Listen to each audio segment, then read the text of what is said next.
Hello students, आज आपण बघूया क्युम्युलेटिव्ह फ्रिक्वेन्सी डिस्ट्रीब्युशन म्हणजे काय. त्याच्या आधी क्युम्युलेटिव्ह म्हणजे काय. क्युम्युलेटिव्ह म्हणजे सगळं ॲड करत जाणं आणि क्युम्युलेटिव्ह फ्रिक्वेन्सी म्हणजे काय, तर सगळ्या फ्रिक्वेन्सीज ॲड करत जाणं. तर क्युम्युलेटिव्ह फ्रिक्वेन्सीसाठी काय केलं जातं, तर सगळ्या क्लासेसच्या ज्या टोटल फ्रिक्वेन्सीज असतात less than the upper class boundary of given class, त्याला क्युम्युलेटिव्ह फ्रिक्वेन्सी असं म्हणतात. बघा, आपल्याकडे खाली एक टेबल आहे, त्यातला कोणताही एक क्लास घ्यायचा आहे. आपण 3 नंबरचा क्लास घेऊ. एक्झाम्पलमध्ये टेबलमध्ये बघा 3 नंबरच्या क्लासमध्ये काय आहे बघा, 20 ते 30 हे लिमिट आहे. सो आपलं अप्पर लिमिट काय आहे, 30 आहे. तर 30पेक्षा लहान ज्या फ्रिक्वेन्सीज आहेत, म्हणजे 20 ते 30च्या आधीचे जे क्लास आहेत त्या क्लासच्या सगळ्या फ्रिक्वेन्सीज ॲड केल्या आहेत. तर आधीच्या क्लासच्या फ्रिक्वेन्सीज काय आहेत, तर फर्स्ट क्लासची 5 आहे, सेकंड क्लासची 10 आहे आणि स्वतः त्या क्लासची किती आहे, 15. सो 5 + 10 + 15 30 ही काय झाली, ह्या पर्टिक्युलर क्लासची, म्हणजे हा जो आपला थर्ड क्लास आहे त्या पर्टिक्युलर क्लासची फ्रिक्वेन्सी झाली क्युम्युलेटिव्ह फ्रिक्वेन्सी 30. क्युम्युलेटिव्ह फ्रिक्वेन्सी ही C.F. ने इंडिकेट केली जाते. क्युम्युलेटिव्ह फ्रिक्वेन्सी डिस्ट्रीब्युशन म्हणजे काय, तर क्युम्युलेटिव्ह फ्रिक्वेन्सी अशी टेबल फॉर्मॅटमध्ये लिहिणं, याला म्हणतात क्युम्युलेटिव्ह फ्रिक्वेन्सी डिस्ट्रीब्युशन. तर आता आपण प्रत्येक क्लासची क्युम्युलेटिव्ह फ्रिक्वेन्सी बघूया. आपला पहिला जो क्लास आहे त्याची फ्रिक्वेन्सी आहे 5 आणि त्याची क्युम्युलेटिव्ह फ्रिक्वेन्सीसुद्धा 5 आहेत. आपल्या डेटासेटमध्ये ज्या व्हॅल्यूज आहेत त्या पहिल्या क्लासच्या अप्पर लिमिटपेक्षा फक्त 5 व्हॅल्यूज आपल्या डेटासेटमधल्या लहान आहेत, म्हणून पहिल्या क्लासची क्युम्युलेटिव्ह फ्रिक्वेन्सी आहे 5. दुसऱ्या क्लासचं अप्पर लिमिट आहे 20. तर आपला जो टोटल डेटासेट जो आहे किंवा आपलं जे टोटल पॉप्युलेशन आहे त्यातल्या फक्त 5 + 10 = 15 व्हॅल्यूज ज्या आहेत त्या दुसऱ्या क्लासच्या अप्पर लिमिटपेक्षा लहान आहेत, म्हणून दुसऱ्या क्लासची क्युम्युलेटिव्ह फ्रिक्वेन्सी 15 आहे. अशा प्रकारेच तिसऱ्याची आणि चौथ्याची पण तुमच्या लक्षात येईल. क्युम्युलेटिव्ह फ्रिक्वेन्सी ही 2 प्रकारे पाहिली जाते. एक तर लेस दॅन क्युम्युलेटिव्ह फ्रिक्वेन्सी किंवा दुसरी आहे ग्रेटर दॅन क्युम्युलेटिव्ह फ्रिक्वेन्सी. तर आत्ता आपण जी पाहिली ती लेस दॅन क्युम्युलेटिव्ह फ्रिक्वेन्सी आहे. जर ग्रेटर दॅन क्युम्युलेटिव्ह फ्रिक्वेन्सी आपल्याला पाहायची असेल तर आपण शेवटच्या क्लासपासून सुरुवात करायची आणि शेवटच्या क्लासचं लोअर लिमिट काय आहे, तर 30 आहे. तर 30पेक्षा मोठ्या व्हॅल्यूज आपल्या ह्या पॉप्युलेशनमध्ये किती आहेत, तर 10. म्हणून ग्रेटर दॅन CF किती, लास्ट क्लासचा 10. मग त्याच्यानंतर आपला थर्ड क्लास घेतला. थर्ड क्लासचं लोअर लिमिट आहे 20. मग 20पेक्षा जास्त व्हॅल्यूज किती आहेत, तर 10 + 15 दॅट इज 25. सो दुसऱ्या क्लासची ग्रेटर दॅन CF किती येणार, 25. प्लीज तुमचं पेन आणि नोटबुक घेऊन बसा, म्हणजे तुम्ही ग्रेटर दॅन CF सुद्धा लिहू शकता. लास्ट क्लासची ग्रेटर दॅन CF आहे 10. ही ग्रेटर दॅन CF आपण त्या क्लासचं लोअर लिमिट कन्सिडर करून घेतो.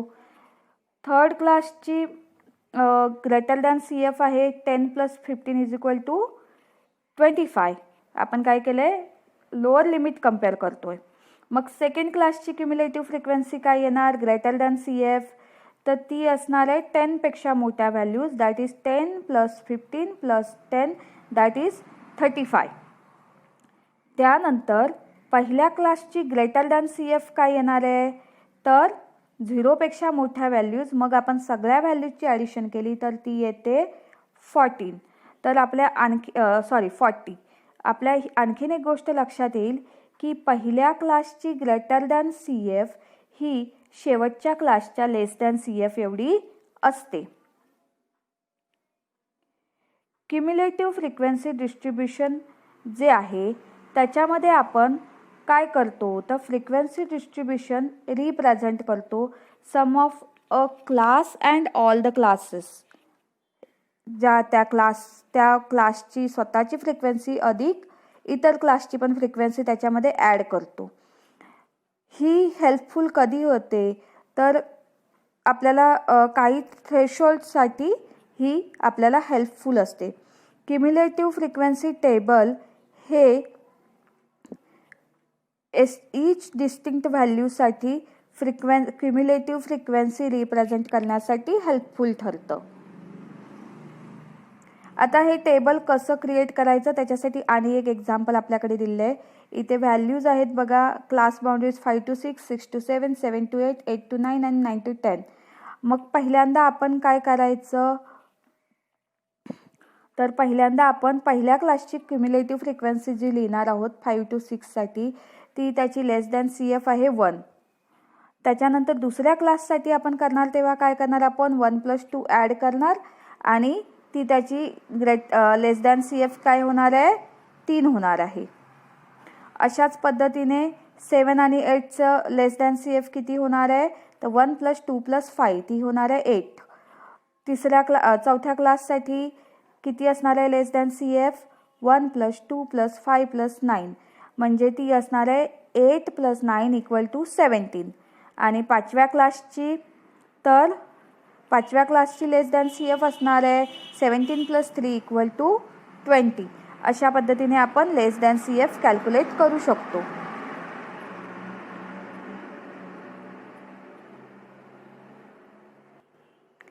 हे बघा, आपण कॅल्क्युलेशन केल्याप्रमाणे ह्या क्युम्युलेटिव्ह फ्रिक्वेन्सीज आपल्यासमोर आहेत.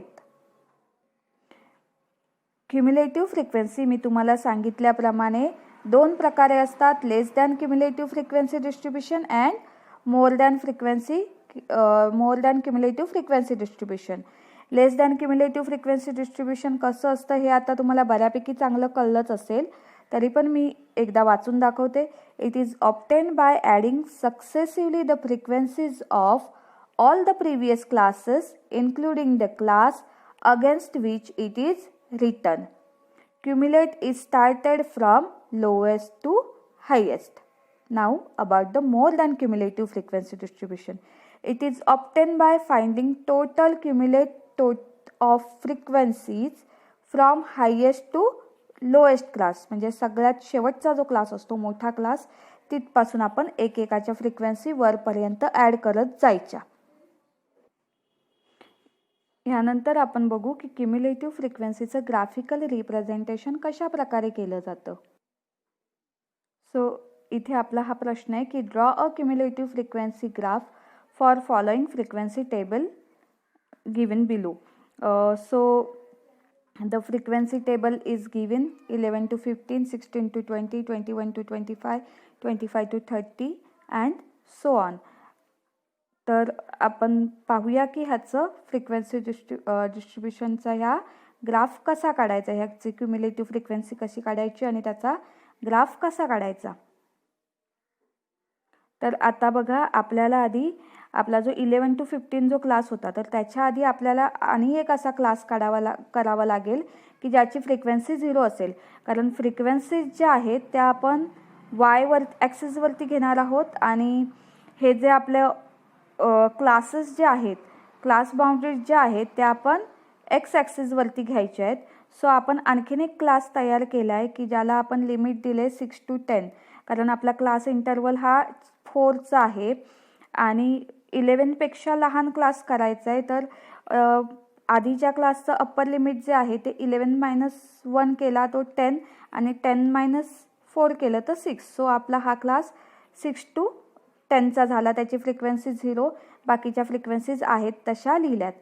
त्यानंतर आपण काय केलं आहे की अप्पर क्लास बाउंड्रीज लिहिलेल्या आहेत. That is 10.5, 15.5, 25.5, 25.5, 30.5, 35.5, 40.5 and 45.5.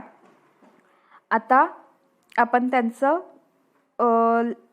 Cumulative frequencies लिहिणार आहोत. त्यांची लेंथ पण आपण x इज <= 10.5 वगैरे आपण सगळं लिहून घेतलेलं आहे. नंतर त्याची क्युम्युलेटिव्ह फ्रिक्वेन्सीज ज्या आहेत त्या आपण कॅल्क्युलेट केलेल्या आहेत. क्युम्युलेटिव्ह फ्रिक्वेन्सीसाठी आपण काय करतो, तर प्रत्येक क्लासमध्ये प्रिव्हियस क्लासची फ्रिक्वेन्सी ॲड करत जातो. सो पहिल्या क्लासचं CF 0, दुसऱ्या क्लासचं 2, तिसऱ्या क्लासचं 2 + 4 = 6, चौथ्या क्लासचं 6 + 8 = 14 अँड सो ऑन. सगळ्या फ्रिक्वेन्सीज आपण ॲड करत गेलेलो आहोत. तर आता आपला हा ग्राफ पहा. ग्राफमध्ये आपण क्लास बाउंड्रीज ज्या होत्या, अप्पर लिमिट ऑफ क्लास जे आहेत ते एक्स ॲक्सिसवरती घेतले आहेत आणि फ्रिक्वेन्सीज ज्या आहेत त्या वाय ॲक्सिसवरती घेतल्या आहेत आणि पॉईंट आपण बरोबर मार्क केलेले आहेत आणि त्याप्रमाणे आपण हा ग्राफ काढलेला आहे. आणि हा ग्राफ आपला स्मूथ कर्व आहे. ह्या कर्वला ओगिव कर्व असं सुद्धा म्हटलं जातं. Thank you. Please like and subscribe my channel.